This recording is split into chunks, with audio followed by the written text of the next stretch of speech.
La confession, c'est quoi? Quand on a perdu la lumière de la grâce, il n'y a qu'un seul moyen de la retrouver, la confession.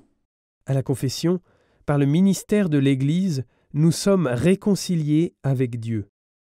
Pourquoi ne serait-il pas possible de faire cela en direct, donc directement entre Dieu et moi? Pourquoi la réconciliation passe-t-il par le ministère de l'Église? Jésus a dit à ses apôtres: « À quiconque vous pardonnerez les péchés, ils leur seront pardonnés, et à quiconque vous les retiendrez, ils leur seront retenus. » La réconciliation est donc un mandat que l'Église a reçu du Christ, et l'Église continue à exercer ce ministère aujourd'hui par les successeurs des apôtres et leurs collaborateurs qui sont les prêtres. Donc, ce mandat de Jésus est clair et net. Mais il y a aussi d'autres raisons pour lesquelles la confession a du sens telle qu'elle est. Dieu laisse l'homme prendre part à l'œuvre de la rédemption par les sacrements. Et c'est ainsi que le prêtre, durant le sacrement de la réconciliation, est un instrument du Christ. Il ne s'agit pas de sa propre force, mais c'est le Christ qui agit en lui.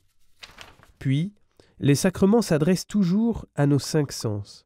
C'est pourquoi les sacrements sont des signes visibles, pour que nous puissions percevoir avec nos sens ce qui s'opère en notre âme par la grâce invisible.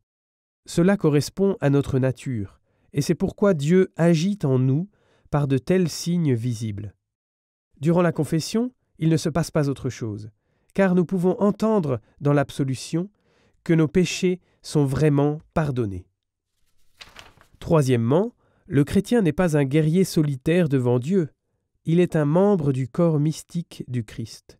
Et quand un membre du corps est malade, tout le corps en souffre. Par exemple, alors que l'Église parle de l'amour de Dieu et des hommes, et que certains membres de l'Église se comportent différemment, cela fait du mal à toute l'Église. Nos péchés nuisent à sa mission et à sa crédibilité. C'est pourquoi il convient qu'on célèbre la réconciliation avec Dieu comme également une réconciliation avec la communauté ecclésiale.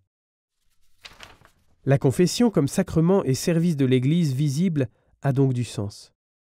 Mais ce n'est pas seulement raisonnable. La confession est aussi une aide importante sur notre chemin vers Dieu. Elle procure 3 effets. Premier effet, la confession purifie. De même que c'est bien pour le corps d'être lavé régulièrement, ainsi l'âme profite de la confession. Tous ceux qui se repentent sincèrement sont donc purifiés de leurs péchés. Deuxième effet, la confession guérit. Les péchés laissent des blessures qui peuvent trouver la guérison dans le sacrement de la réconciliation.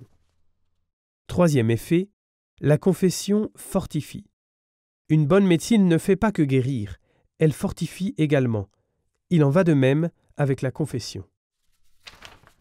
La confession est donc une aide énorme dans notre vie. Elle purifie, elle guérit, elle fortifie.